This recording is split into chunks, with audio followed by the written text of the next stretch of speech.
There's you got the Keyshawn Davis fight. I think it's on Friday. He's fighting on Friday. And leading up to the fight, okay, first of all, who do I think is going to win? Keyshawn Davis is going to win. I think he might even stop him because, Baranchyk is very, very good, but he's not going to be able to get away from Keyshawn. Keyshawn is going to be able to fight him however he wants to fight him. He's going to walk him into shots. He's going to box him. He's going to mix it up. He's going to put on a show because that's what he does. But there's been people on the internet, right? And it's usually tweeting ass niggas that they built a following from trolling boxers. They built a following, grown ass men, by the way. Built a following by trolling boxers, people that are half their age, and talking about the sport on some stupid shit, right? Like when the whole Devin situation went down, there are people who they hated him because he was young and had a dad in his life, and they just tweeted and got more popular, but they don't know shit about the sport. Now I'm seeing people who used to like Keyshawn Davis, but they're trying to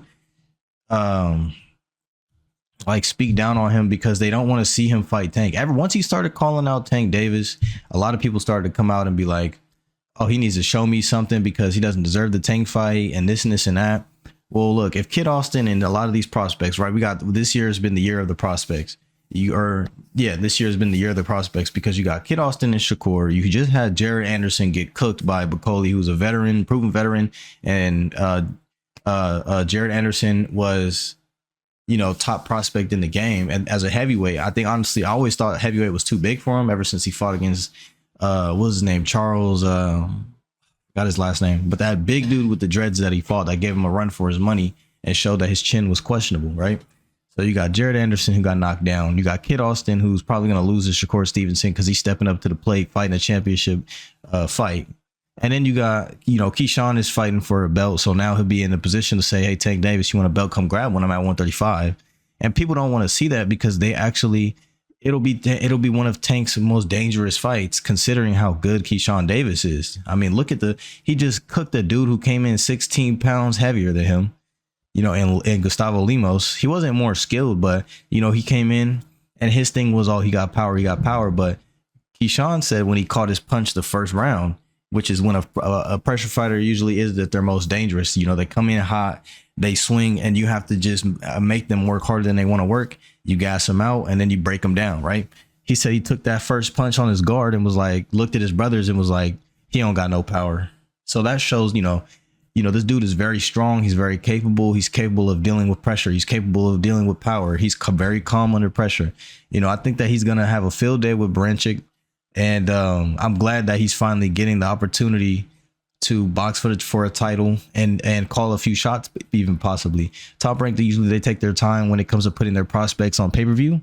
But I think that with him pushing himself the way that he is, his brand growing, and he already has a few feats to his name, right? He just stopped Pedraza, former champion, who had only been stopped by Gervonta Davis.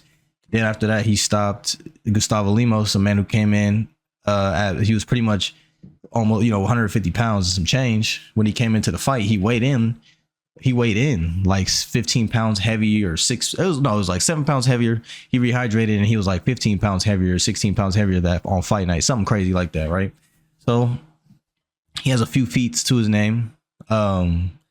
Now, if he decides, hey, you know what, he's calling out Tank Davis because he says he sees flaws. I don't understand the problem with people trying to always defend who they say is the best fighter in the game. That's how you end up going out bad. That's how when fighters get put in situations like with Canelo in the Bivol situation, where it's like, all right, brother, you picked out so many fights. You picked out way too many cherry-picked opponents. Now we got to test your gangster, so we're going to put you against this dangerous guy. You set him up to get embarrassed because you're not portraying your favorite fighter the way that, you really believe him to be. You make him look like a buster, bro. You know what I'm saying? You're making him look like he really needs your help. He can't fight for himself. That's how you're making it look. So, with the Keyshawn Davis fight coming up, I think he's gonna stop Baranchyk for real. I'll be honest. I think he's gonna stop him. I think he's gonna walk him into some shit after he gets done. He boxes him, shows him he can't outbox him. and then you get him crashing out a little bit, and then that's when he's gonna counter and hurt him, and then start finishing that fight because he's a finisher.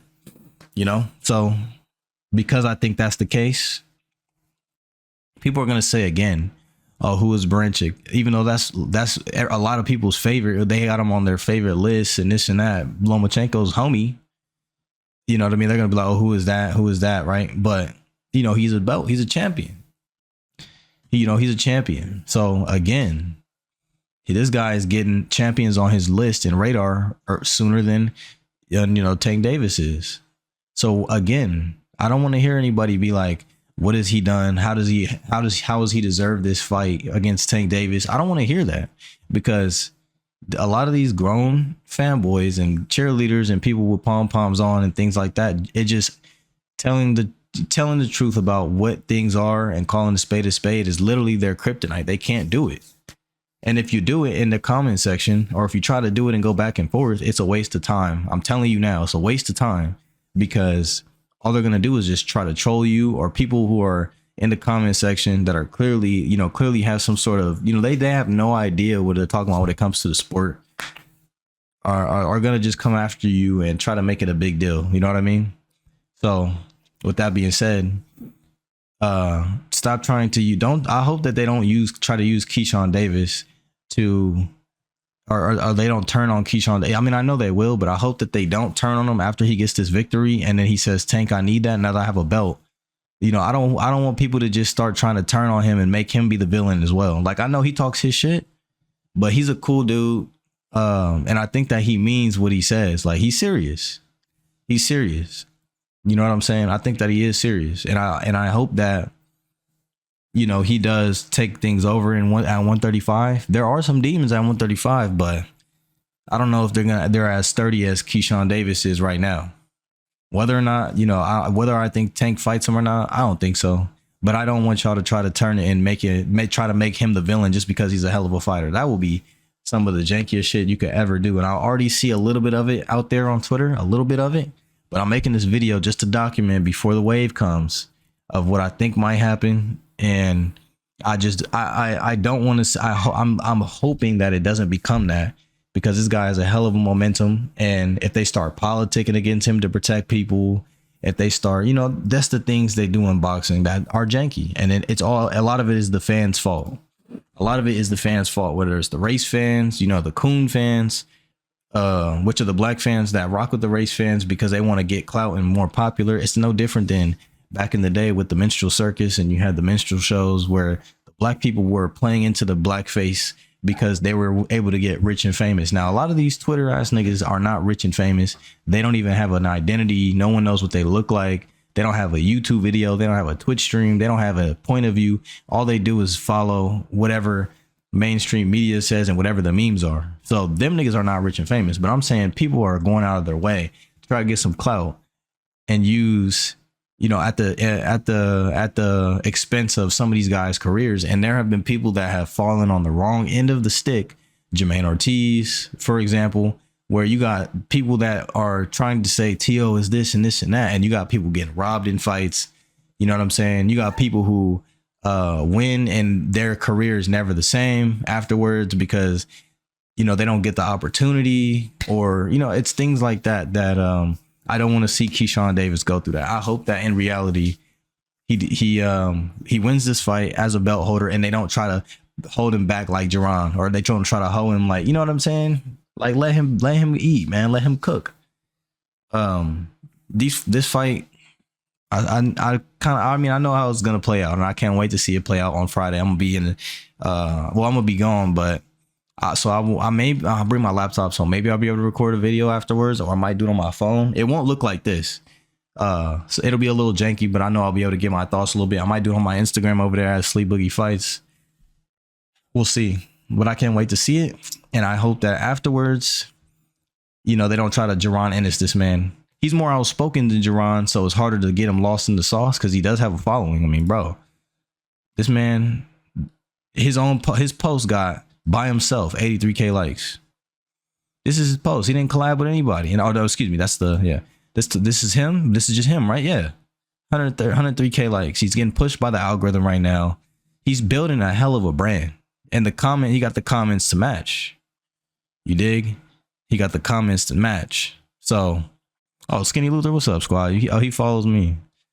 Did we ever box? I don't think so. I don't know if we ever played each other, but he got the comments to match. So it's not all botted. This man is getting it out the mud, bro. And I just want to see him continue to eat when it's all said and done after he gets his first belt. That'll be the time, then we'll get to see what really is next for Keyshawn Davis. Wish him the best. But don't stop doing that weird ass shit on Twitter and that a lot of these weird guys are doing. I'm not going to sit up here and single people out yet because it hasn't reached that point. It hasn't reached that level of egregiousness. It's just memes and shit. But there are people who are a few top players in all of this that it hurt. It not necessarily hurts to see, but it's just a clown show. It's just a clown show. So we'll see.